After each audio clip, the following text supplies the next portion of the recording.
So good afternoon and early good evening, ladies and gentlemen, and welcome to this conversation about metabolic engineering and synthetic biology and their societal ramifications.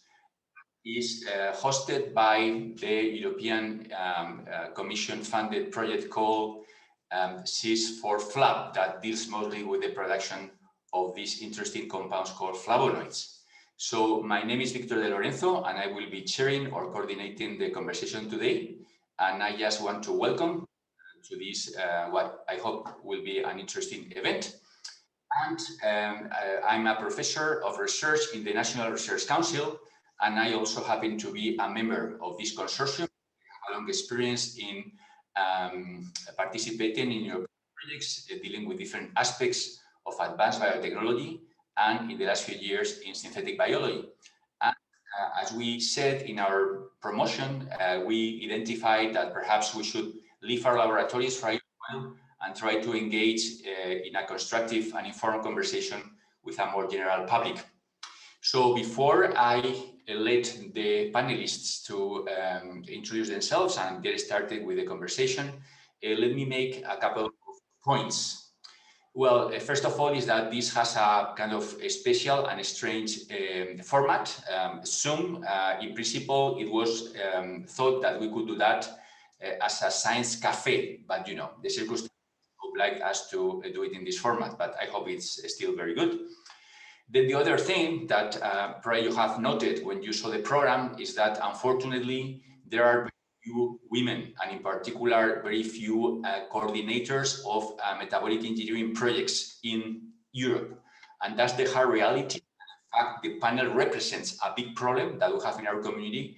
And this is also a call to visualize, to make the problem visible, and also a call for action. So please take this predominantly male conversation of the panelists, not as an offense, but as a way of stating that we have a problem. Okay, so and I think that that can be incorporated into the whole story. Finally, I would like to mention that this conversation is about a specific aspect of societal ramifications of metabolic engineering and synthetic biology that have to do not so much with health, not so much with agriculture, that are the standard areas where people think that biotechnology can make a big difference, but on industrial biotechnology and environmental applications. So it has been entertained that perhaps these areas, you know, are so away from our normal, say, life that they don't deserve a specific discussion in terms of their societal ramifications. But in fact, as you will see during the course of the conversation, this is not true. Even though, you know, obviously medicine and food, you know, have received a lot of attention in this respect. So I hope that we can identify in this conversation new emerging interesting topics in this respect.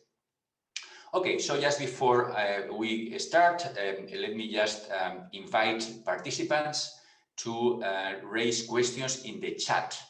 And I will keep track, I will keep an eye on the chat of this event, and I will say and will reproduce your questions to the best of my abilities during the conversation, and most predominantly in the last part of the conversation. But do not hesitate to put comments, questions, etc., to either specific members of the panel or to the general group of panelists. Okay, good. So let's get started.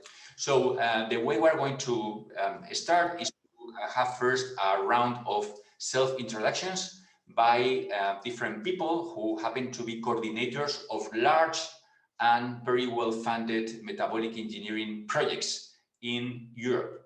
So, and then after that, we'll introduce the other the members of the panel that come from other different expertises.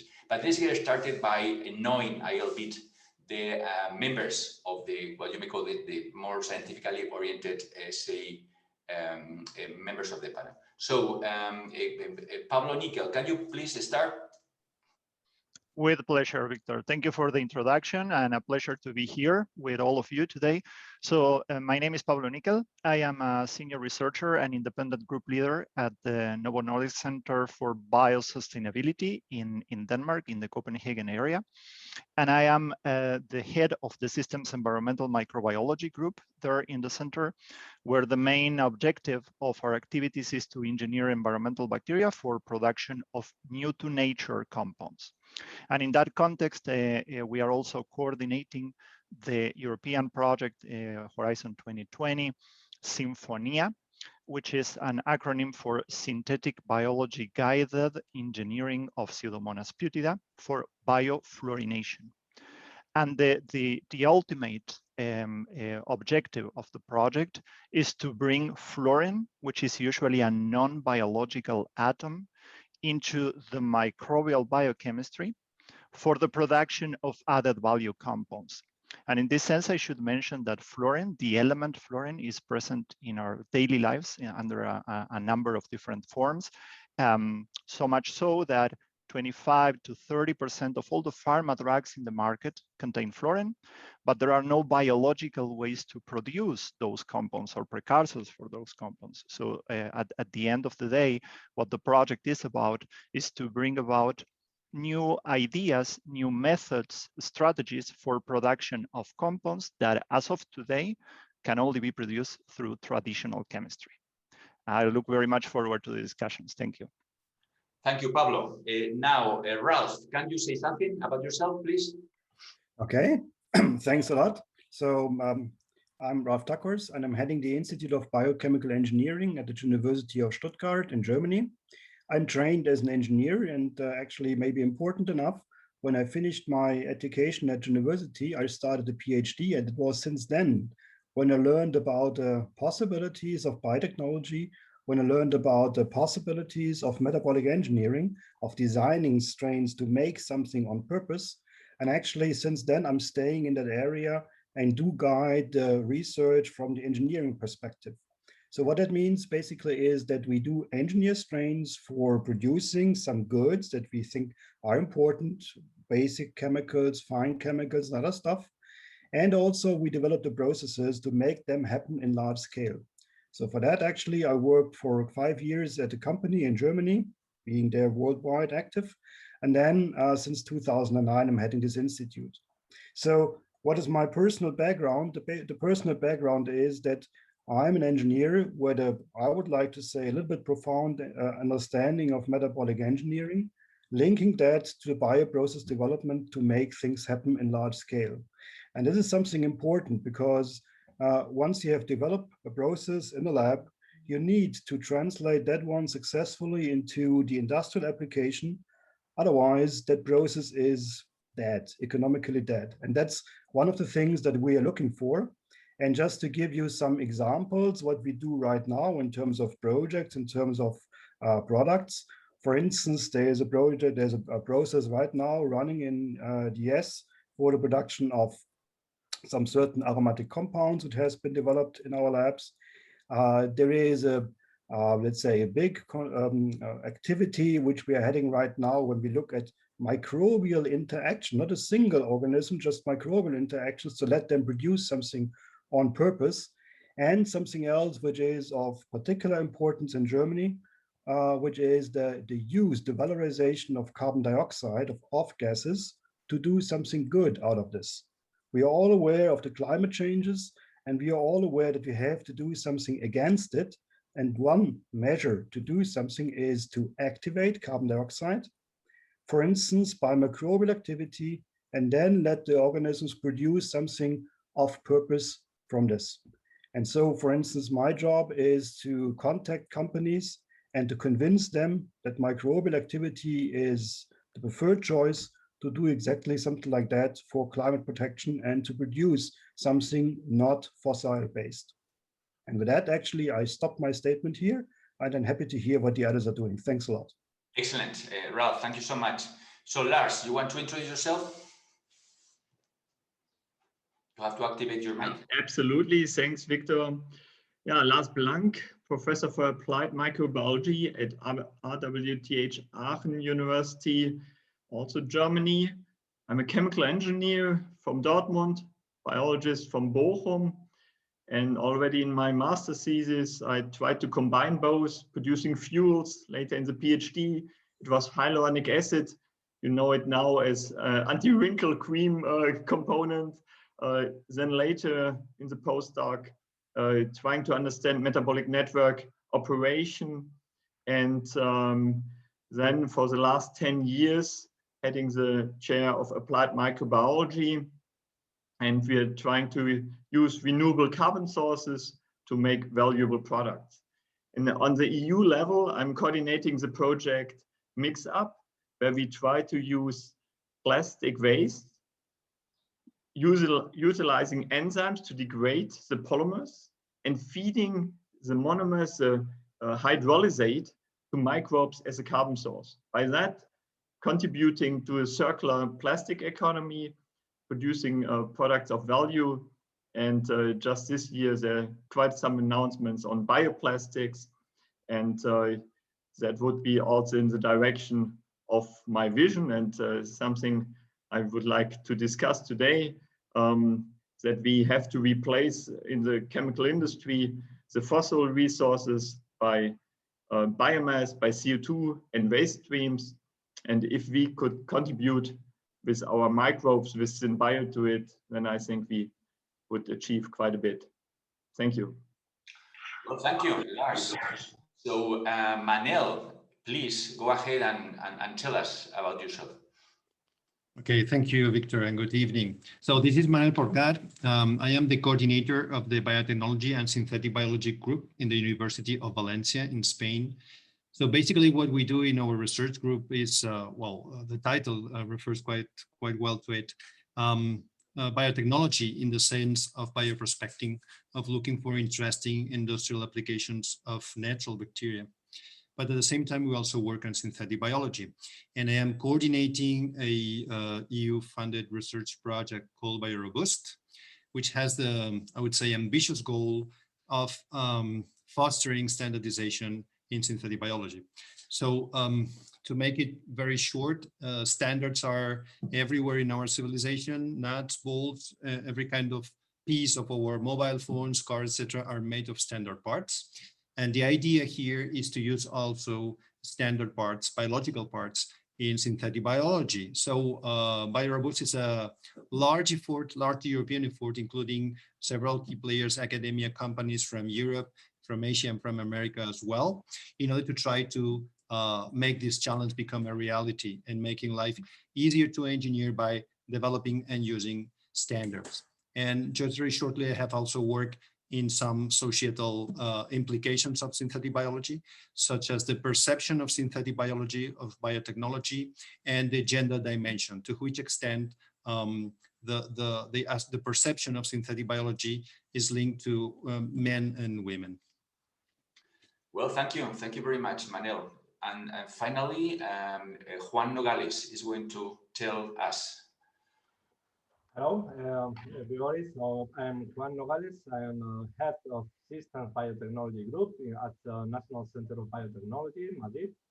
And basically, the activity that we perform in our lab is trying to produce, using different biotechnology approaches, complex chemicals. So in this context, we are coordinating in this moment the SynBio4Flav project. This is a project that is about the production of flavonoids. The flavonoids are natural product compound produced by plant with very interesting properties, especially because the flavoring properties of these compounds are very interesting for the food and beverage industry. So the idea of our project is basically we are using complex system and synthetic tools in order to optimize the production of this compound. The idea is not to optimize the pathway, but optimize, split the complexity in the biosynthetic pathway,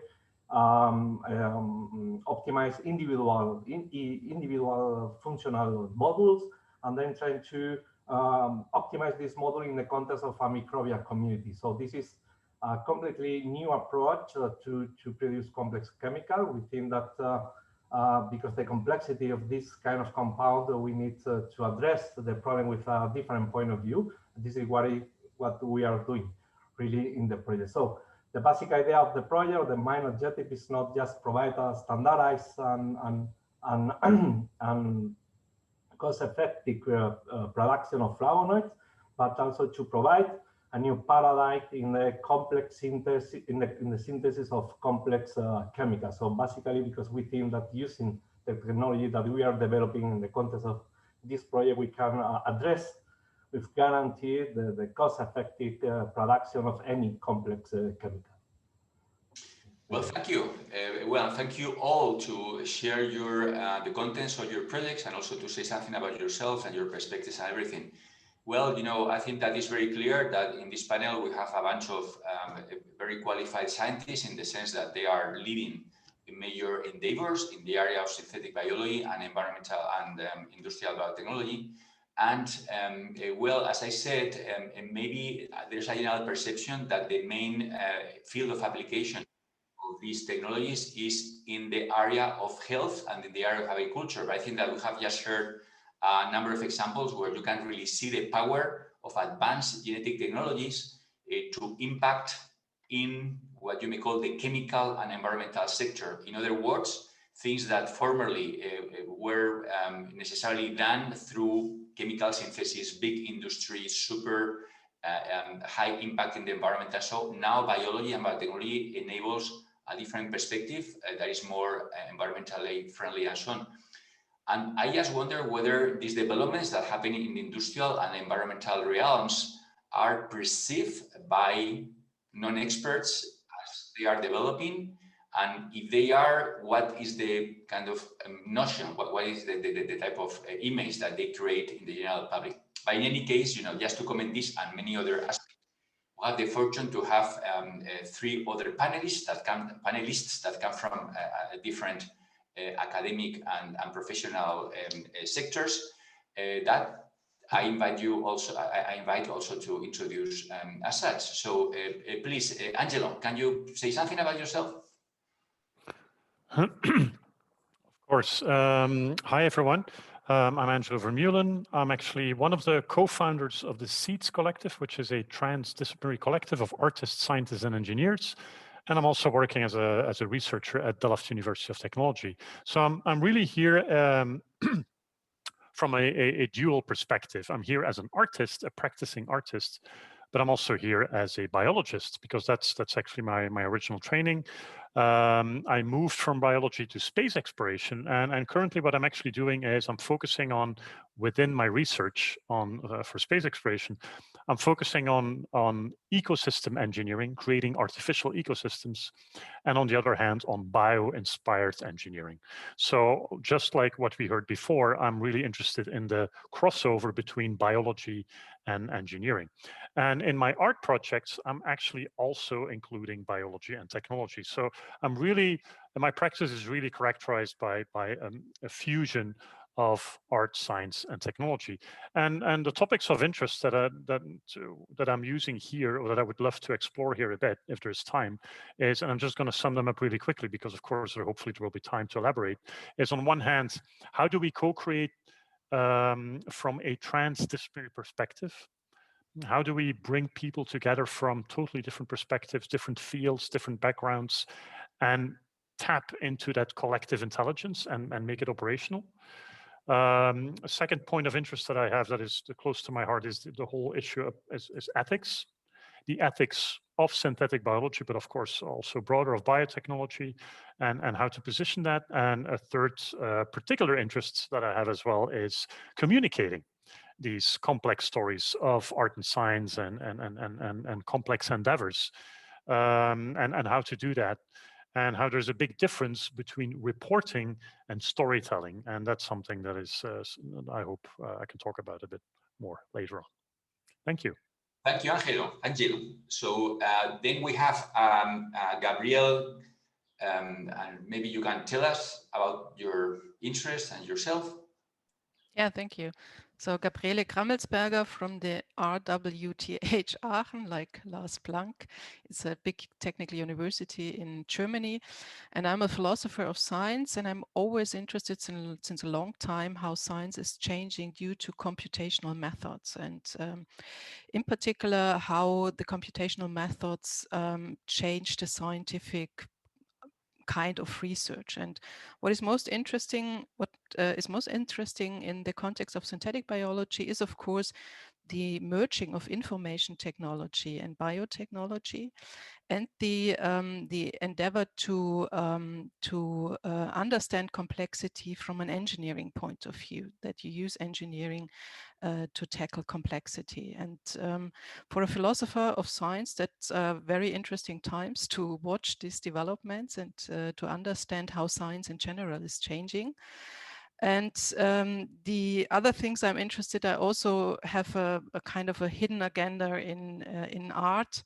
I was always also working for art institutions, and the way how it's always fascinating how artists translate such very complex topics, which we hardly as laymen and women don't understand, into very tangible kind of artworks. So I hope we can talk about this a bit. And since a few weeks, I'm the head of an Institute of Advanced Studies, which is devoted to transdisciplinary research and has fellows from all fields, also in particular from biology and art and theory and humanities. Okay, thank you, Gabriel. I'm sure that we will put together an interesting discussion in many of the topics. And finally, we have Michele Catanzaro, and well, please go ahead and tell us about yourself. Okay, thanks for having me here. I'm a journalist. I'm originally from Rome, but I've been living in Barcelona for almost 20 years now. By education, I'm a scientist. In fact, I have a PhD in physics, but I've been working as a journalist for outlets like El Periódico in Spain or Nature in the UK for now a lot of time. And I mean, I've been covering life sciences from time to time, very often throughout my career.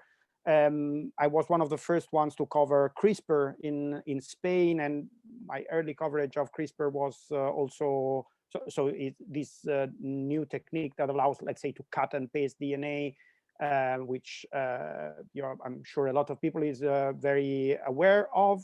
I was also awarded for my early coverage of that technology. And I mean, I think what I can bring to this table is that I've been, covering science for a lot of time. I've seen a lot of discussions and I mean, happy discussions, but also controversies around the scientific topics. And maybe I can bring in some ideas both for the public and for scientists about how to nurture a healthy conversation around these topics. Well, thank you very much. Okay, so now, ladies and gentlemen, you have now the entire scope of different expertises and interests of the panel, and now is the time to start debating specific topics. And what I would do to get started is to ask you to, for a moment, to leave aside what you may call your personal interests or your specific projects, and then on the one hand, identify or share with us what you think would be like the best thing that metabolic engineering and advanced synthetic biology can deliver to society. So let's start with the promise and the possibilities. And so what would be the most promising applications of the advanced genetic technologies that we are entertaining and we are developing in the last few years? And I mean, where do you see the field is going, being optimistic, and to what extent we can, again, deliver solutions to ongoing problems and so on? That would be something I would like you to comment on. And then, at the same time, I would like to hear how these developments are seen from a different perspective. I mean, do they trigger fear? Do they take concern? Do they, I mean, let's get started with that. But, Ralph may want to say something about that. Ralph. Yeah, thank you. Thank you, Victor. So maybe I start by saying that if you talk about metabolic engineering, we talk about well, using microbes for producing something. And that intrinsically means that we talk about the use of sugar. And it also means that this is, per definition, something of sustainability. So I mentioned to you before that there is, of course, the current, let's say, challenge that you have to do something against the increase of, to limit the 1.5 degree increase of our climate. We're really to that value. And well, using some technologies which prevent further using fossil resources, but replace them by sustainable routes. And this is why a metabolic engineering strains. This is actually what is of basic interest, independent what products we are talking about. Of course, the larger the volume of the products is, the more the impact is on our climate, that's for sure. But this is something which people often enough, to my understanding, are not really that aware of, that metabolic engineering with the strains, with the sugar use, is something which is a very, very promising tool to do something against the climate change, to keep that carbon dioxide level on that maximum level that we have, and even trying to implement some net carbon dioxide using processes to reduce the level again, to get it back to that what has been there before industrialization. So metabolic engineering as a key tool to prevent the further use of fossil resources and the release of carbon dioxide from that, this I think is something of high importance for all of us. Okay, thank you. Pablo, you want to say something? Very much connected to what Ralph just brought to the table, right? I think that now we have an opportunity to really engineer microbes to an extent that was not possible ever before, right? So I think that we can now start deciding on products that are more complex, on processes that are more sustainable, as Ralph mentioned before. But I think that we have overcome a major barrier in metabolic engineering that was essentially the enabling technologies, right? So I think that these are exciting times in the sense that now we can think of very complex engineering processes and programs to be delivered and deployed in microbes that were not possible before, right? I mean, of course, this is not an original thought of mine, right? But in connection to what we have discussed before is also the concept of a circular economy that will, of course, emerge whenever we discuss metabolic engineering for bioproduction. But I think that in terms of social impact, we are living very exciting times in the sense that we can expand the reach of metabolic engineering beyond the traditional products or the bulk chemicals that we have very good evidence that in the past, well, we could not really address let's say the need of our society for those products through biological production, right? So I think that this is something to keep in mind and to further discuss, that we can really expand the portfolio of things that we can do with microbes. Okay, very good. Before we proceed with some other raised hands, can I ask Michele, I mean, is the term metabolic engineering something that triggers some, I will not say reaction, but I mean, do people or the general public in terms of communication understand at all what is metabolic engineering, or is something that we need to put in our homework to really deliver and to communicate better what we're doing? I mean, I would say not the specific buzzword that is, it wouldn't be easy to find in media for the general public, the expression metabolic engineering. You would find rephrasing, like, building things through living organisms, these sort of things. But in general, I would say that the part of biotechnology that is heavily exposed in the media is more, let's say, the other one. So the one related to agriculture, etc., which I think is an interesting thing for your community. Let's say the fact that somehow the attention on these topics is starting to build up now. I think it's a very good moment for doing what you are doing, that is taking into account all these societal issues, ethical issues, because there is a lot of evidence that things usually go better in the long run. The discussion around these topics is much more balanced and well-informed, etc., if these societal and ethical issues are considered from the beginning. There is a famous publication called Late Lessons from Early Warning by the European Environmental Agency, in which they go through a set of different examples of, technology scares or also technologies that really went wrong. And one important lesson is this: usually research and technology that takes into account these societal and ethical issues from the very beginning is the one that then generates less polarization and sometimes, it's a bidirectional thing. Sometimes you get a very interesting input from the public, and that drives your research maybe in direction that you wouldn't think. So I would say it's not a moment in which this topic is super popular, but that is not necessarily a problem. It means that you have an opportunity precisely to think about the storytelling that I think somebody was mentioning at the beginning. And yeah, so it's a good opportunity. Okay, well, thank you. We have a few raised hands. Juan, I don't know whether, because I see your hand raised and taken down, so I don't know. Are you? Yes, I think that what Michelle said is very important, because in the context of what Pablo and also Ralph have put on the table, so we are now, for first time probably, in one position we can move biotechnological process outside of our lab. So we can use biotechnology to change things in the environment.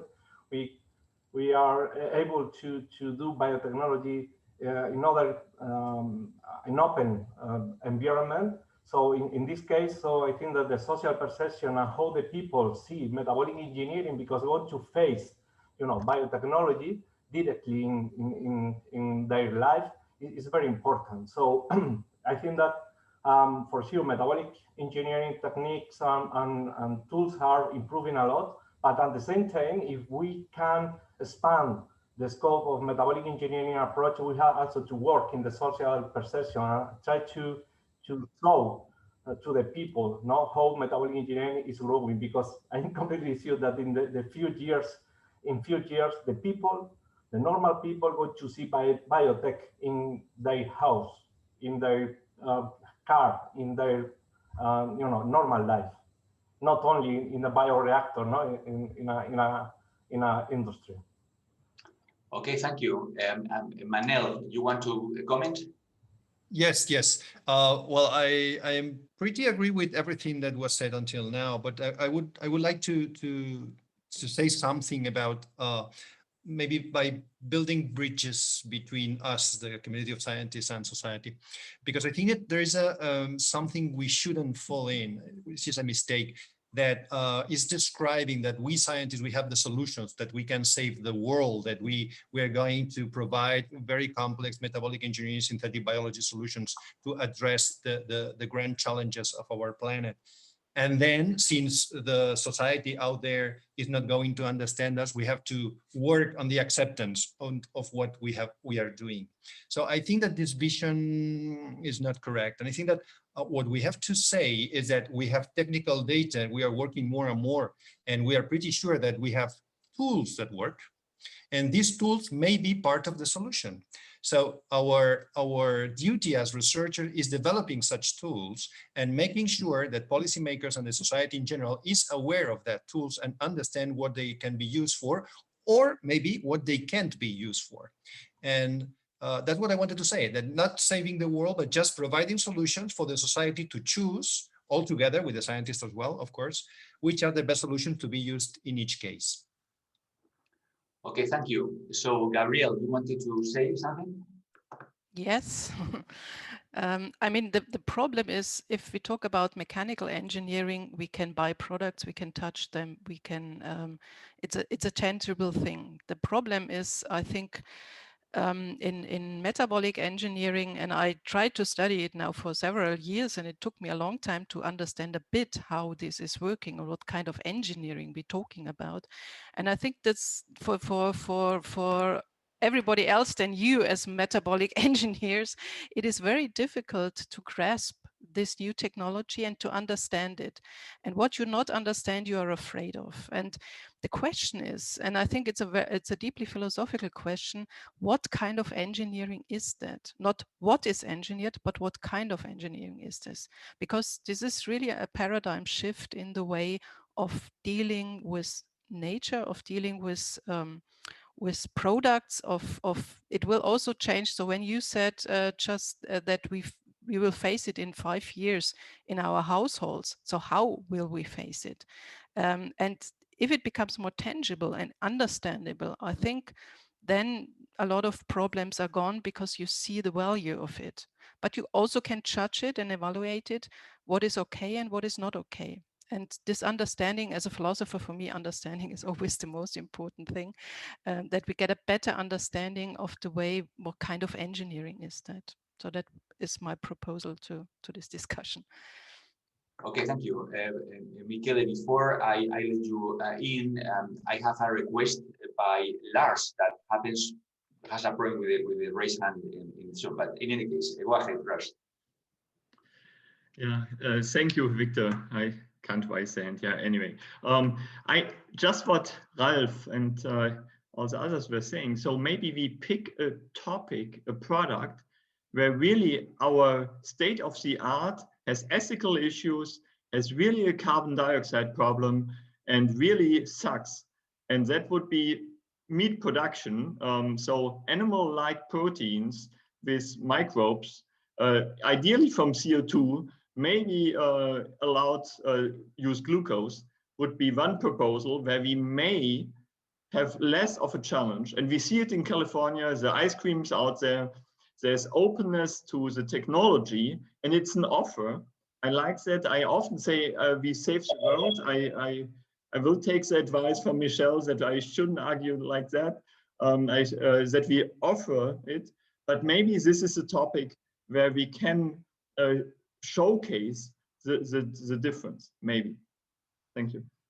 Okay, well, I want to say, if you don't know, that Lars leads a super large initiative to come up with a bacteria that can degrade plastics. And I think that this is a very, very evident case where the power of synthetic biology and metabolic engineering can be seen by the general public. And we are all aware of the problem. I think this is one of the cases where the efficacy and promise of the technology is more evident. Well, anyway, Michele, your time. Yeah, basically, I wanted to applaud Manuel because I completely agree with the way he has formulated the issue. And in fact, he has mentioned a lot of the things I wanted to say. So he made a reference to be very careful with hype, okay? So with, presenting a research topic as something that will globally save the world or is totally game-changing, etc., because the flip side of that is often polarization, okay? And it often by big promises are perceived in the public domain as also big threats. And in reality, they are neither so big promises nor so big challenges. So that is an important point. And another important point that he made is this sort of proactivity, okay, of really thinking hard about the potential implication, the positive implication, the negative ones, and be open about it, be aware of them and exposing them to society, and also being ready to understand that scientists have a role to play, but then society is the whole variety of stakeholders of society are those that have to somehow decide where these technology are brought.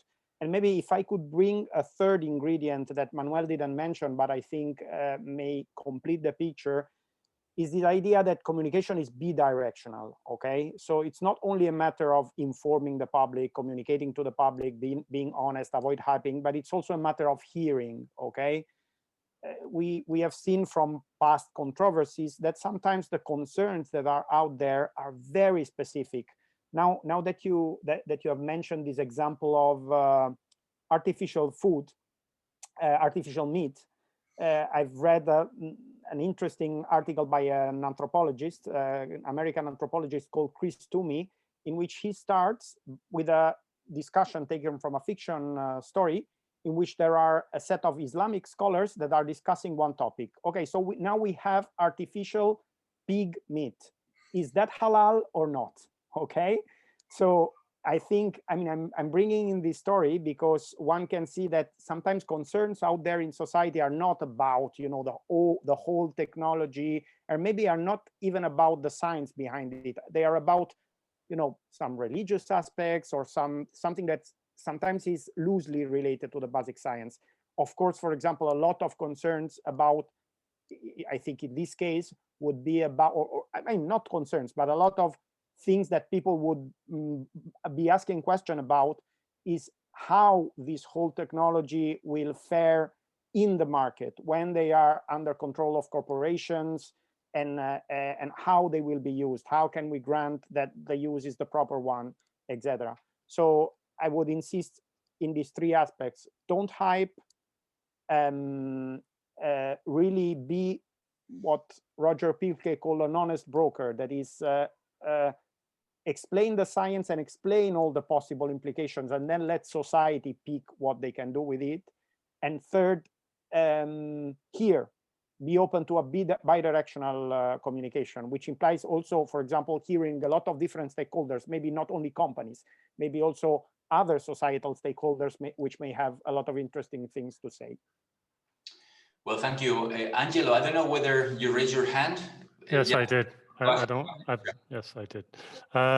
Yeah, just a few things. I think because the question is really like, I mean, if I remember well, what you were actually asking was also how do people understand synthetic biology and metabolic engineering? And there's of course a real big difference between understanding the actual process, and then you need to have a basic knowledge about the building blocks and the basic processes that, yeah, you need to probably freshen up, because a lot of people have got some basic biology in high school. And then understanding the ramifications of these processes, which is of course much more complex.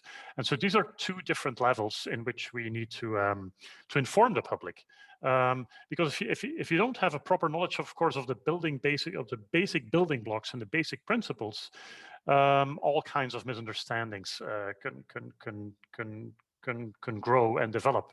And now, one of the things that, of course, is always a problem in these discussions of synthetic biology and genetic modification is the fear of the public that this is something uncontrollable and unstoppable. And once we release it, and we realize that something needs to be changed, it's too late because it's already out there and it just runs its own thing, which is something we need. It's a fear that we need to address. I mean, there is no way around it. It's basically that fear that we shouldn't be playing God, right? It's this very old kind of archetypical fear. Now, what I actually wanted to bring up here is that the current context is quite different than a couple of years ago, because I've worked with Juan before, for example, just a couple of years ago, and I remember that the context was different. So what is very different now? Two things that really have a huge impact on this conversation that I think we will have to address. The first one is the explosion of fake news. Of course, that just was really boosted through the presidency of Donald Trump. Definitely was an agitator there, and then even more so, I think, because of Corona. But also Corona in itself is really a second factor that really changes the whole conversation on how to communicate this and how to talk about risks and how to deal with the fear of the public when we're talking about these things. Because we have a similar problem in Corona, of course, where there is the whole conversation around vaccines that I don't need to explain to you in detail, with all kind of incredible, complex, convoluted conspiracy theories. And this conversation runs the risk, or this domain runs the risk to be taken along in similar kind of conversations. So I really think we need to acknowledge there is, if we don't really properly explain both the process and ramifications of it, we run the risk that we feed into the fear of that is present in the audience, and that actually right now, in the last year, things have really dramatically changed, and we need to adapt to this. Well, thank you.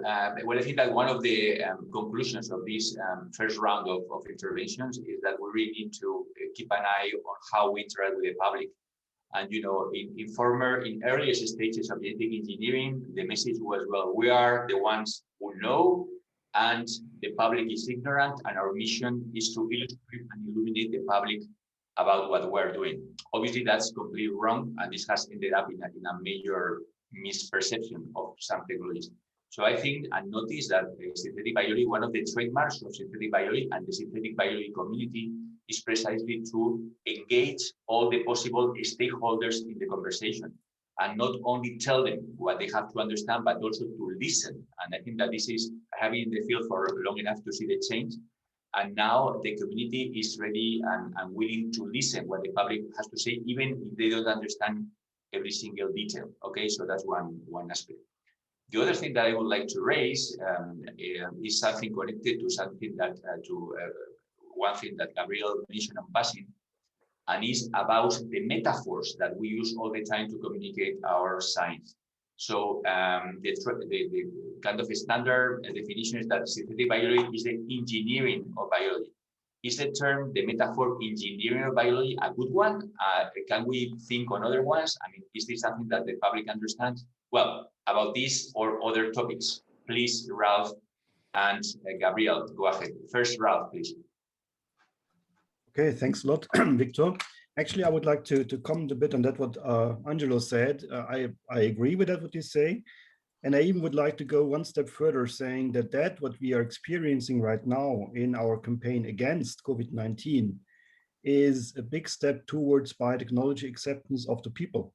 Because basically it means we are now talking about a huge impact of mRNA technology. And this is recombinant technology. So, I mean, now think about that, what has been there, let's say, as a problem in the decades before, that it has been said there couldn't be any release of recombinant material into the environment and so on and so forth. You must have contained use and all that stuff.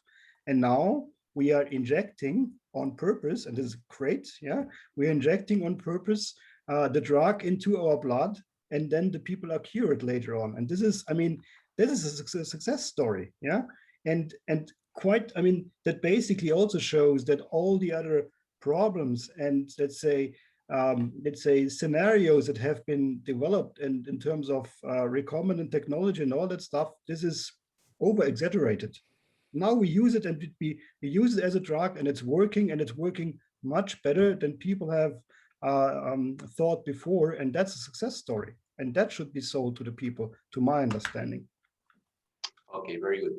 So before I let Gabriel to intervene, let me encourage the audience to put questions in the chat, and even though they may not be answered immediately, I will record them and reproduce them in the next stage of our conversation. Thank you. Gabriel, please go ahead. Yeah, so it's an answer actually to a question in the chat from Enrique about of course, not everybody will understand everything. I mean, that's for sure. But I think it's more that that the shift from, and I only can use this metaphor now, the shift from mechanical to bioengineering is a very substantial one and a very basic one. And I think people should understand that better.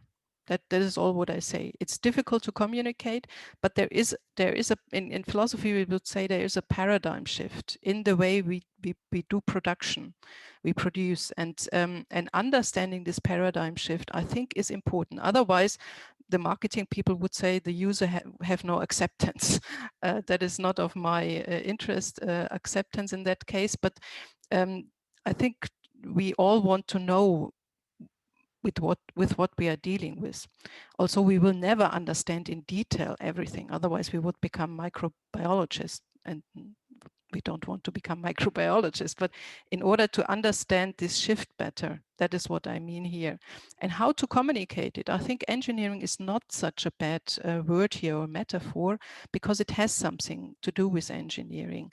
And it has also to do that, what Ralph just said, that we can handle problems which people couldn't handle, I don't know, 4 or 5 years before. And that is, I think, always a good access that you have, that you can handle things, and engineering gives you the ability to handle and to tackle problems. And so I don't think engineering is such a bad metaphor for engineering biology or synthetic biology.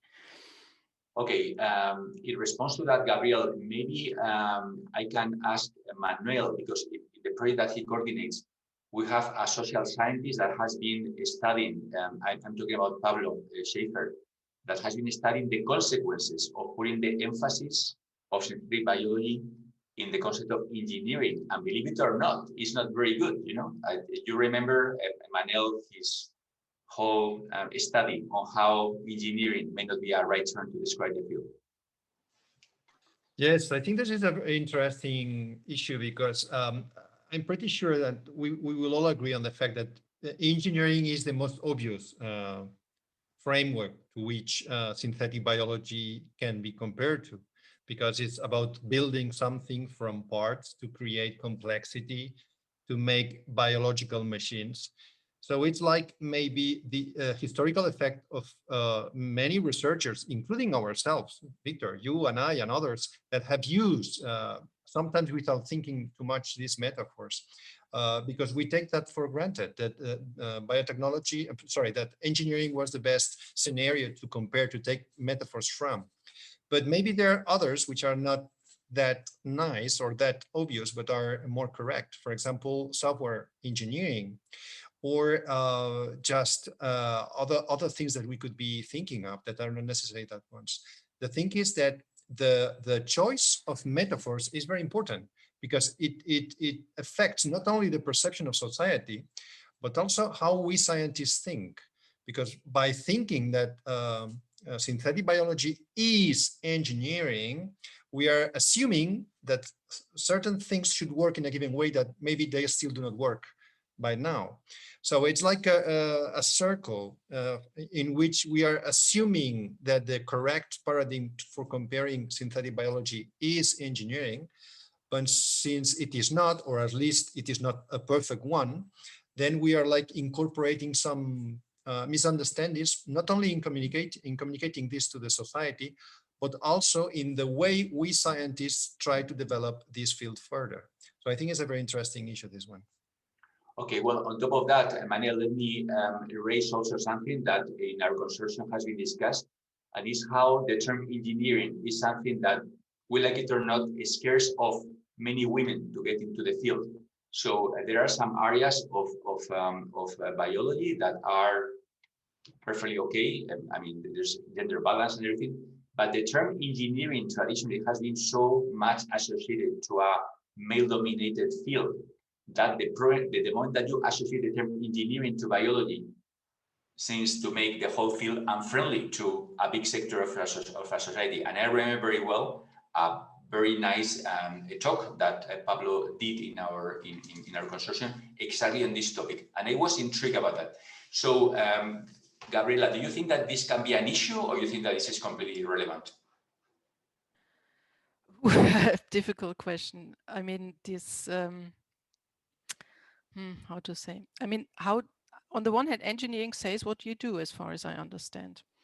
And so I could not imagine at the moment another word describing it better than engineering.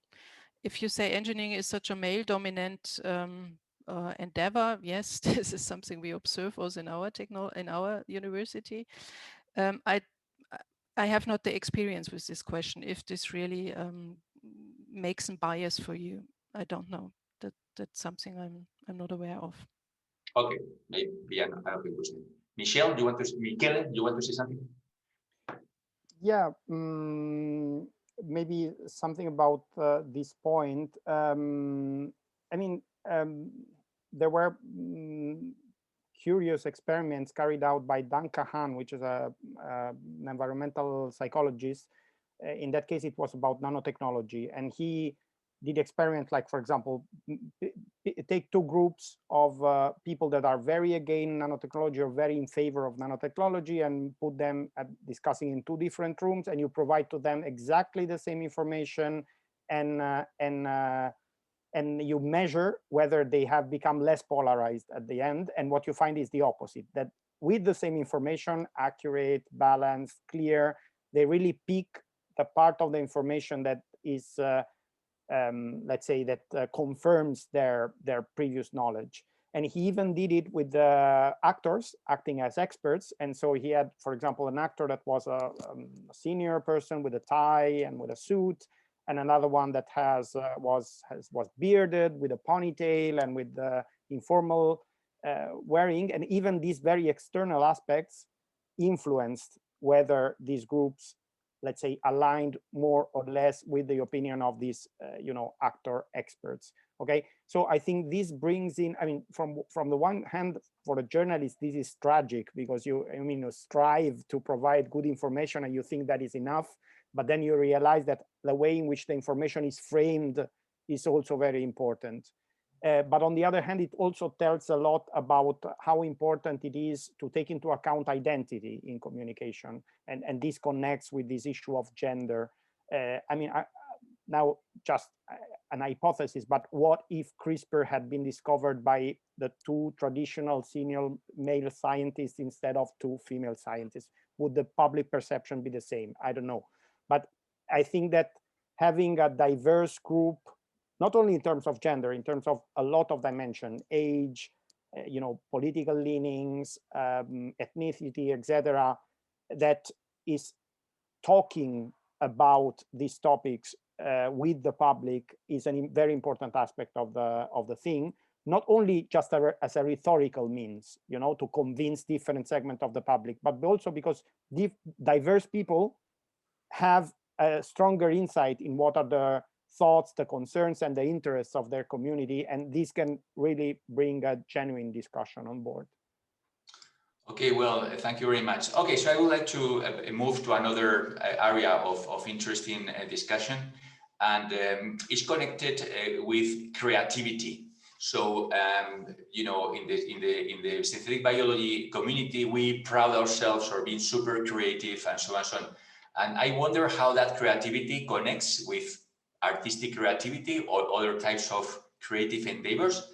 And two of you have declared your say artistic say soft spot, and I would like to comment, or I would like you to comment on how you reconcile in your daily activities this sensitivity towards artistic creativity, and at the same time being in the laboratory where you apply rationale, whatever. So Pablo, maybe you can say something about that. I mean, how do you merge in your kind of person or interest, or you name it, these two apparently divergent interests, or just the contrary, you find them complementary? I mean, how do you handle that? Because it's not uncommon that scientists working on are super sensitive to art, either music or painting or theater, you name it. So that's very, very common. And I wonder what is behind that, or whether you can share your experience.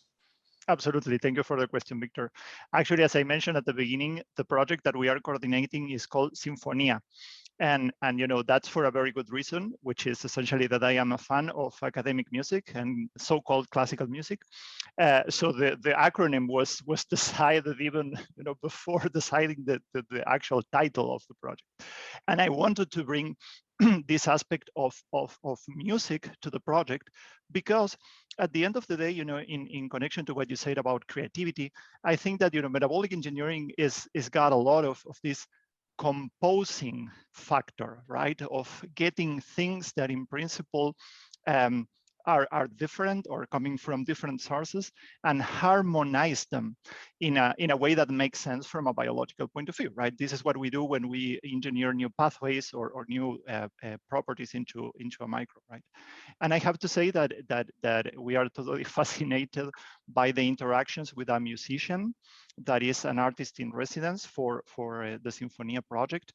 And what he's trying to do is to use the input from let's say from the metabolic pathways that we are working with and the enzymes that we are working with to back translate that into music. And the incredible thing about it, and that was a big discovery for me, I will say, is that there are some principles that can be essentially taken in parallel in music, in the artistic realm, and in biochemistry, in a very purely, let's say, hardcore science, right? And he was, able to merge those things and actually let the enzymes compose music. Let's put it that way. So that for me was kind of a big discovery, and at the same time, it is also a source of inspiration for all the people involved in the project, right? That science and art are by no means two completely separate and isolated things from each other, but are actually very complementary. Well, thank you, Pablo. Angelo, maybe you can share or comment on this as well.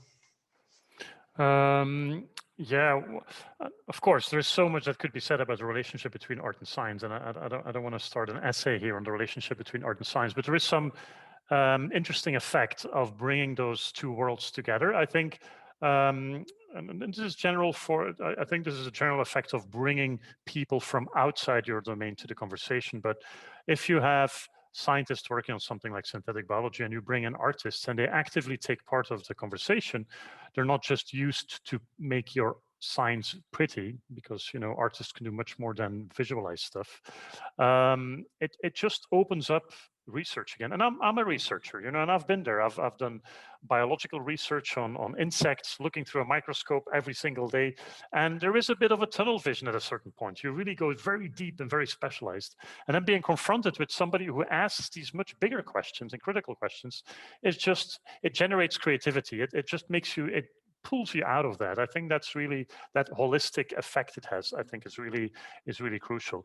But then again, I think artists are not just bringing holistic perspectives, they themselves can really come up with very interesting proposals. I mean, there are quite a number of examples in which artists, through speculative design, use concepts from synthetic biology and propose new organisms or new functions. And they don't have that detailed scientific background, but they're more free.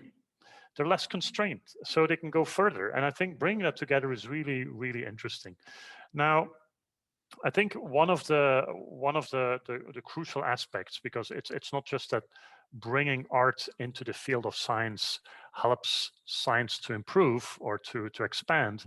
There's also this critical consequence, and it's that artists are trained in self-reflexivity. As an artist, you're trained to constantly question your own practice and your own position in art history. And this is typical for the avant-garde model of the arts that we're currently using. And bringing that to science is a healthy exercise. I mean, it really helps to probe research, and its societal and ethical questions, its own methods, its bias. I mean, there is no objective science, that doesn't exist, and it doesn't mean that it doesn't have to become anti-science, but I think it really can engender very healthy and wide opening discussions. Well, thank you. So I just wonder how either Juan or Ralph would react to this challenge about creativity. I mean, how do you see your work in terms of creativity? I mean, do you enjoy that part of the work? Like say, wow, I had this wonderful idea. And yeah. I mean, can you comment on that? Yeah, for sure, definitely. So this is the better part of our work. So engineering without creativity become boring, right? So because it's too rational. You are always exploring the same space. So in order to, when you contact with people from outside of your space, and they open the door to new possibilities, as Angelo said, to create new functionalities. So I'm thinking in the LEAR project that we was collaborating together with a crazy project with architects, artists, scientific biology was working together in principle, crazy project, but at the end result in a very interesting new concept, a living world. So one world that contains living organisms that do things. So I think that is the creativity and the contact with the people from outside or your field is completely necessary to advance and to create new things in metabolic engineering, synthetic biology, and in any discipline. Yeah, okay, well, one thing I want to say about Juan's background, and maybe it's not known for much of the audience here, is that he was engaged in this project about combining architectural elements with live components, and well, to make, say, functional surfaces on the basis of combining an abiotic support with materials that architects use and microbes generated through synthetic biology. So, well, I don't want to get into details, but I think that this is the type of interesting interface between different words that gives rise to very, very interesting concepts. But Ralph, maybe you want to contribute to this discussion on creativity as well. Well, I mean, one of the points always is, I think, that one should think out of the box. And the longer you're concentrating on a topic, the more you must be pulled out, as it has been said before, and to look at the same problem from the other point of view. And this is something, I do some consultancy for a couple of different, projects and other companies and so on. And one of the things that is always one of the key things is at a certain time, people are such convinced of the way that you are looking at that, what is the problem solution, that you have to motivate them to look at the same problem once again, but from a broader distance, and try to find some new ideas from that. And this is something which, in terms of linking it to art, that necessarily does. Yeah, you have to explain your problem easily to the others, such that they understand. And by that, often enough, let's say the most important questions are coming from as easy questions, are simple questions. By that, actually, you are forced to look at the same problem from the other point of view. And so this is one part which is, let's say, fortunate for this. And the other is if you are able to sell, let's say, the problem that you're dealing with in a sexy way, saying that there is, I link them with art and I make it, let's say, easy to understand to the public, then you also get creative people thinking about the same thing. And that actually brings new ideas to the project and new ideas for a problem solution. And that's, again, it's another beneficial effect once you start cooperating with art people. So yes, I fully understand and I fully support that, what has been said before, in that sense of, let's say, trying to get some solutions in a maybe sometimes trapped situation. Okay, thank you. And also, I would be curious to know Lars' opinion about this. I mean, to what degree interacting with people out of your specialty has brought to your own interest some new ideas or new features? Absolutely. The conversation with the public, I start with an anecdote just from this plastic project. You can imagine a plastic waste to plastic value that's very simple communicated. Then you talk about microbes digesting plastics, and people get to think and have maybe some creativity suddenly. And there are old sci-fis on that actually as well. And then if you're cited in a technical journal that maybe the windows drop out of houses because the plastic frame is maybe eaten, if you release these microbes, then you wonder how the conversation went. So a conversation then has to really follow also understanding. And we do that, we are trying that, especially in the Center Gabriele already mentioned, bringing together humanities and engineering. We tried it last year, where arts, humanity, and engineering met, and we discussed that we have maybe a little bit much egocentric or human-centric. And if you look at microbes and from a microbial view, suddenly the world looks very different. And this is very interesting then also for the arts. And there are people trying to look different at the world, maybe not just from a single person perspective, but maybe on a more variety. And that's for sure moving perspectives and giving inputs. Thanks. Yeah, well, thank you. I think that that this discussion brings up that scientists are not just concentrated on their test tubes, but they have a wider perspective that many people think, right? And I think this is a welcome news. So we have a bunch of questions in the chat, and I would like to spend some time addressing some of them. But before we get into that, I would like to raise one intermediate topic, and is this one about philosophical consequences of what we do. So in my opinion, philosophical sounds like very, very dramatic, and I just wonder, on the other hand, and I don't know whether you would agree with me, mostly those that are more closer to the field, I think that there is one science, basically, but there are many philosophies. And rather than philosophies, we can talk about systems of belief or systems of looking at the world that can be influenced culturally and from many perspectives. But, in this conversation that we had so far, I have heard nothing but good things, and I just wonder whether this perception that sometimes we have that the public may react badly against what we are doing or what we try to do.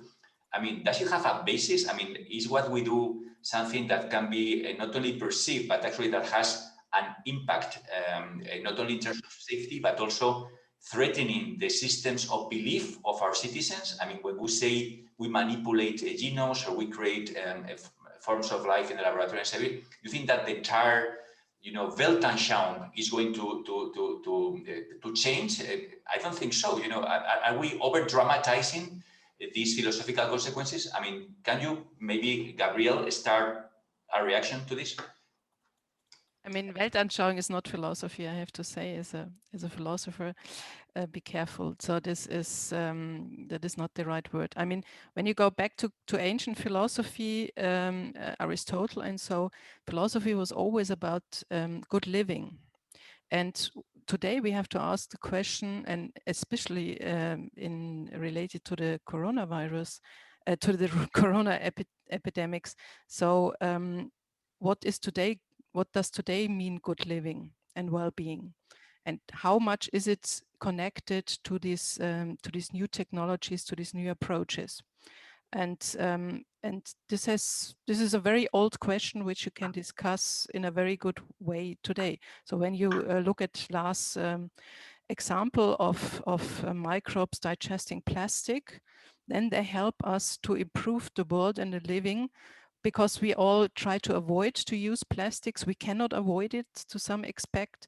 This gives us a bad conscience about it, and I would be happy if there is something where I can use plastic, but it is not plastic anymore, or it can be digested in a positive way.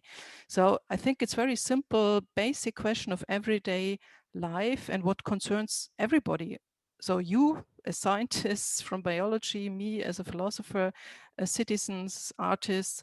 So these practical questions of a good living today in the realm or under the regime of the climate change. And that is a very old philosophical question. That was the question in ancient philosophy. But do you think that, please answer my concern. I mean, do you think that the type of work that we do or the technologies that are emerging set some unsettling feelings in the view of the world that predominates in our society, or you think that is not a problem?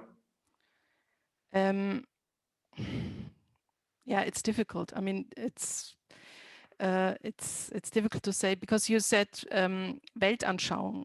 Weltanschauung is not a philosophy; it's an ideology. You have different kind of ideologies, and you never will overcome some ideologies, as we experience today, and therefore, but this is not really philosophy. Philosophy always comes along with the question of understanding and the question of a good life. So the more practical version of philosophy is that about good life, and the other is more about the understanding, the epistemological stance, and if you can frame it in that way or differently, maybe this can contribute to a better understanding or to a better communication of what you are doing. And I think Lars' example is always a very good example with the plastics, because here it becomes immediately evident what this could mean. I don't know if this. Okay, fair enough. Other good examples, I think. Fair enough. Thank you, Gabriel. So, Michele, you want to comment? Yeah, I mean, not specifically on, I mean, specifically metabolic engineering, but for example, take into account, think about CRISPR, okay? So as a method, in that case, the scientific community itself and the expert community itself, in dialogue with the bioethicists and a lot of other stakeholders, sort of try to draw a line, at least a temporary line, between things that are considered legitimate and things like, for example, producing human embryos modified with CRISPR that are not considered legitimate. This is the, let's say, state of the art in terms of the bioethics, okay? So this allowed to draw a line between scientists that were doing proper research with CRISPR and scientists like the famous Chinese scientists and others that went, let's say, that crossed that line. So I don't think, I mean, my perception as I'm not a bioethicist, but I don't think there is something intrinsically wrong with what you say, or what you do, sorry. But on the other hand, it's also true that some differences must be made. There may be some applications that may be wrong, and one has to draw a line between what is acceptable and what is not. And on the other hand, regarding how people perceive this, that is how the public perceive this, and whether this really raises big concerns or touches upon sensitive things. Once again, it depends a lot on communities, on specific concerns, etc. So, you know, for example, Chris Toomey, this anthropologist that I mentioned, found that, you know, in the Jew community of Jew community of the nanotechnology resonated a lot with their myth of the golem, okay, and this gave a lot of strange resonances to that research. So sometimes they are very specific concerns. It's not something overall. And third, some concerns are created by the narrative rather than by the technology, okay? So, for example, one very strong and, I mean, tragic case that I had to cover, it's about an anarcho-primitivist group in Mexico called Individual Tending Towards Savagery that really, I mean, they managed, in fact, to kill 2 scientists, a nanotechnologist and a biotechnologist.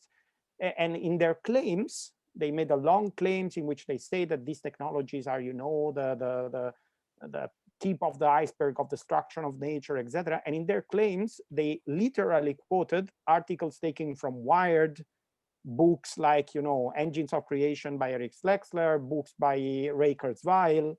So, I mean, they sort of bought in these very hyped transhumanistic promises, which scientists, I mean, honest scientists know that we are very far away from reaching them. They took it seriously, and this created the concern, not the actual technology in itself. So yeah, I hope this is useful. Okay, well, thank you. This was again an interesting topic. So before we are going to the end of this discussion, and I would like to tackle some interesting questions that members of the audience have raised. There's one that I think is quite interesting, and is how do we frame what we do in the wider economic context, because of the following. Well, we all know about the story about artemisinin, you know, this drug against malaria, or a precursor of a drug against malaria that has been presented like one of the big success stories of synthetic biology. So traditionally, it's made with Artemisia. There is a plant that grows in different countries and so on. And it was presented as a super big contribution to fight malaria and this and that. But in reality, what has happened is that the price of this compound has dropped down tremendously. And then farmers that made a living out of creating, of culturing these plants have gone bankrupt. So, I mean, how do we, I mean, are we responsible, or do we care about what you may call the downstream economic consequences of what we do? Or we just do our thing and forget about the other consequences? I mean, any reaction to that? Please do care. Lars, please, can you comment? Yeah, I think the major would be that we have chemical companies which would bet on fossil technologies in the long run, and I would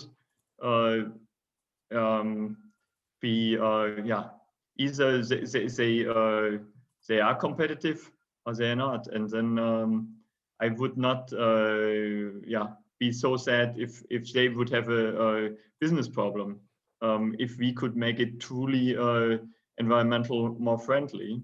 That's how all technologies evolve.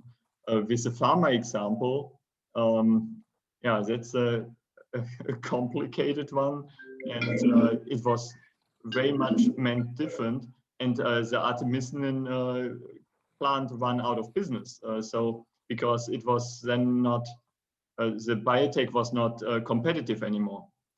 So that was a very bad situation. Yeah. So in general, I would say I would be happy if some of the traditional manufacturing would stop, especially the one which produces a lot of CO2 and other emissions. Okay, Ralph, you want to comment on that as well?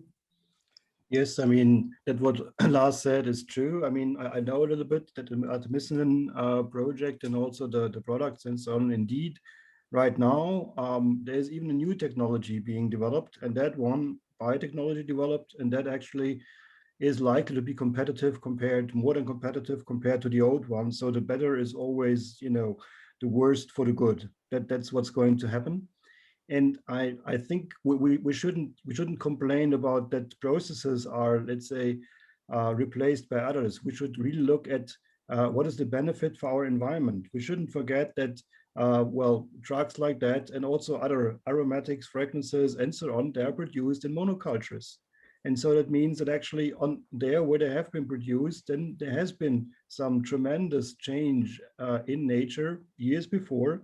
Simply people, I'd say, adapted to that. But if we bring it back and if we do something good in terms of, let's say, not having all this burden of monocultures there, then something new is going to develop. So I think that's a little bit one-sided just to look at, let's say, the problem which may have arisen in that certain example.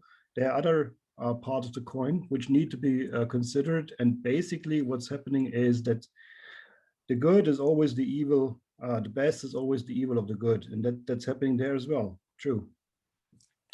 Okay, thank you. Ralph, Manel, you want to comment? Yeah, it's what that I was thinking that, in fact, we scientists maybe should be like agnostic in the etymological sense regarding the question on whether an engineered solution is going to be better, cheaper, faster than a natural one. So we all know when we talk about the perception that there are some groups of people that tend to think that everything that is artificial is bad. We all know that this is not true. But at the same time, we consider the way many scientists tend to think, including myself or ourselves, very often we consider that since nature has already done a certain amount of work, but it is not, let's say, perfect, it is not directed to what we humans want, if we're going to genetically engineer to carry out synthetic biology, etc., it's going to be better, it's going to be more powerful, it's going to be cheaper. So particularly cheaper is something very complex because there are many things that affect the price of something made in the lab, and is competing with something that is, as you mentioned, Victor, in the case of artemisinin, is being ground out there, and it depends on many things. So you cannot a priori say that no, it's going to be much better we do it by genetically engineering. So my idea is this one, that I think that we have to consider point by point, and in some cases it can be better, much more yield, etc. But in some other aspects, such as precisely the robustness and the evolutionary fate of the construct, of course, it might well not be as robust as their natural counterparts. So I think that we have to think in a case-by-case scenario, rather than just consider that everything artificial is going to be necessarily cheaper, faster, and better. It might be, or it might not. Okay, thank you. There are a couple of questions here that I find quite interesting about the terminology that we use in synthetic biology and metabolic engineering. Number one, there's this questioning about calling the field synthetic biology is a good idea, because you know that in a different context, something that is synthetic indicates low quality. You know, if you talk about synthetic silk or synthetic chocolate or synthetic, I don't know, whatever, it looks like a second or third rate product. That would be one thing. So, and you might be aware that different people, I remember our colleague Antoine Danchin has proposed a long list of alternatives to avoid the term synthetic. And also there is this question on how we can name properly the result of our activities. I mean, do we call them synthetic bioagents? By the way, this is what I propose. Do we call them something that looks like more friendly, such as, I don't know, genetically improved probiotics or something? I mean, can you perhaps react to whether we use the right nomenclature or not? But Gabriel, I don't want to leave you without saying what you wanted to say, maybe in connection to the former discussion. You want to say something?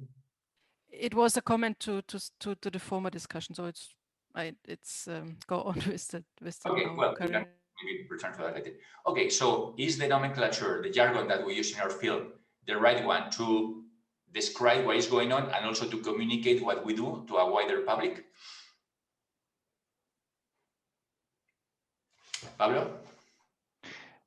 I think that, you know, it's a double-edged sword, right? Because I would argue that it's not about finding a different term for synthetic biology or metabolic engineering or engineering life or whatever you want to call it, but rather what we discussed at the beginning, right?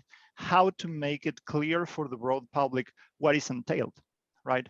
So I think that instead of finding a different term or a different way to call it, we just have to make sure that everybody understands what is at stake, right? I think that, you know, synthetic biology, and this is of course a personal opinion, right? The term synthetic biology is kind of an all-encompassing term, right? So, and it has, as we know, many different angles.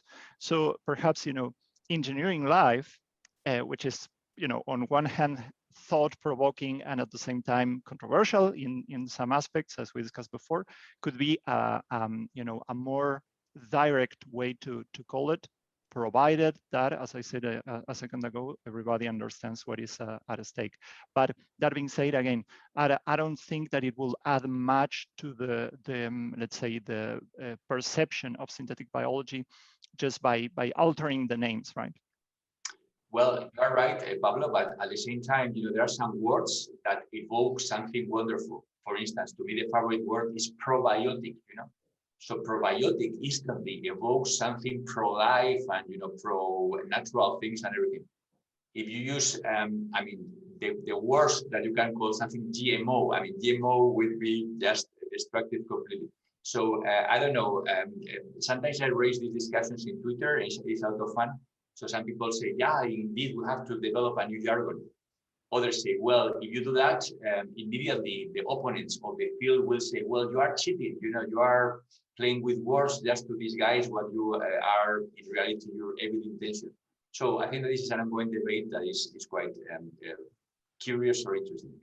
And at the same time, perhaps it's an interesting question for our social panelists here, whether they think that you know, the perception of some of these terms has changed over time, because of course these genetically modified organisms and the controversies around that have been on the table for decades now. And I will be very much interested in knowing whether the general public has let's say, a little bit more of flexibility, if you may want to call it like that, towards those terms, or if the rejection, if the immediate reaction is the same as it was, I don't know, 30 years ago. So, Michele, maybe you can react to that? I don't know, because this is more into sociology. I mean,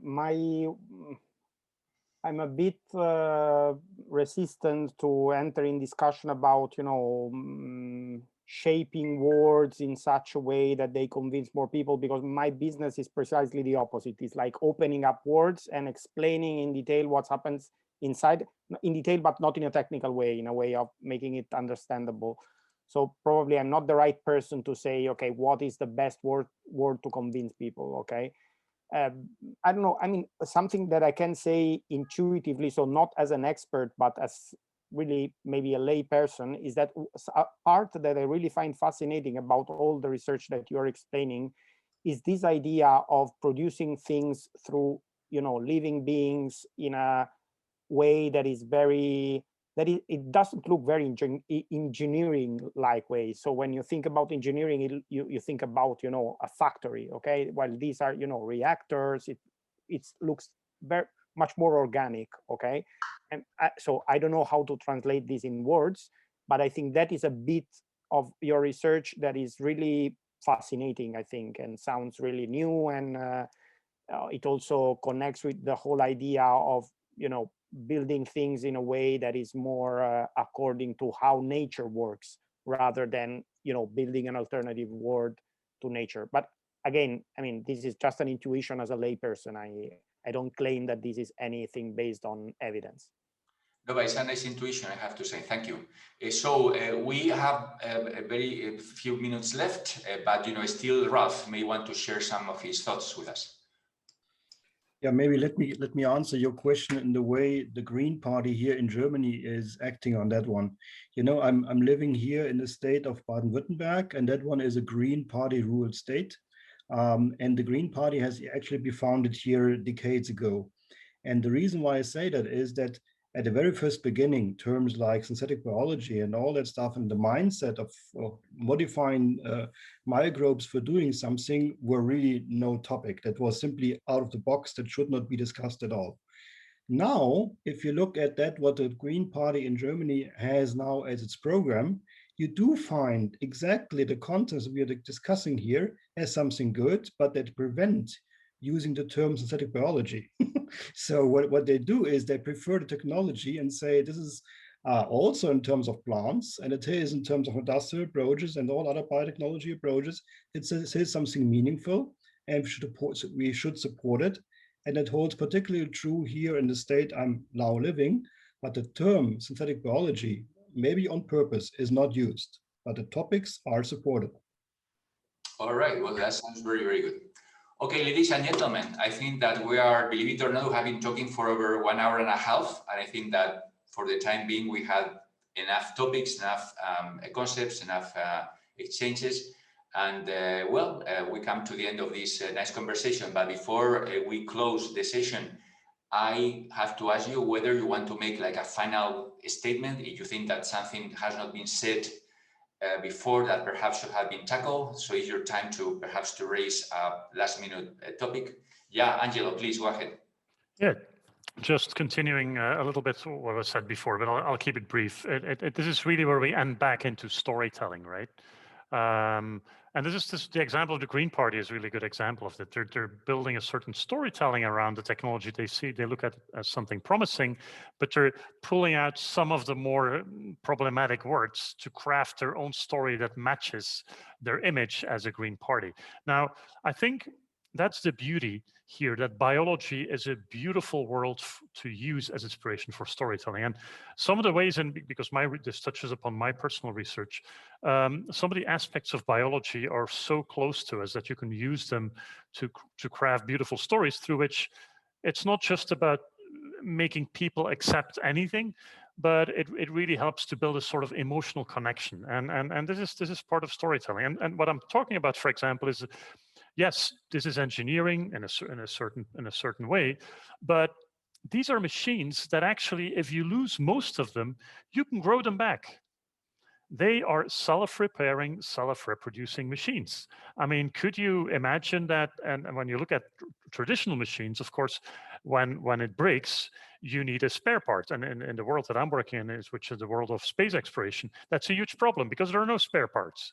But if you have biological machines or biological organisms that are helping you to produce stuff and to survive, well, if something goes wrong, you still have a small batch. They can grow back into large volumes and they can keep on supporting you. And that's that image of organisms that, yes, they are machines, but at the same time, they have all these advantages that we know from biology.